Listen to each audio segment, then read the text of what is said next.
Gənclər arasında xaricdə təhsil almaq istəyənlərin sayı kifayət qədərdir. Səbəb müasir dövrün tələblərinə cavab vermək, daha yüksək ixtisasa sahib olmaqdır.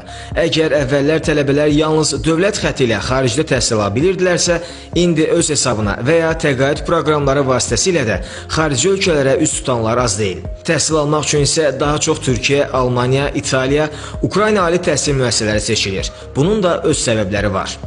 Sənədləri və qəbul məktubunu əvvəlcədən almaq mütləqdir. Ümumiyyətlə, ortalamanın yüksək olmasına, ingilis dili sertifikatına, motivasiya və tövsiyə məktubuna öncəlik vermək lazımdır. Ən çox müraciət olunan ixtisaslar kompüter mühəndisliyidir, iqtisadiyyat üzrədir, maliyyə üzrədir. Yəni bu kimi ixtisaslara daha çox müraciətlər olunur. Bakalavrda standart olaraq attestatdır və yaxud da kollec diplomudur.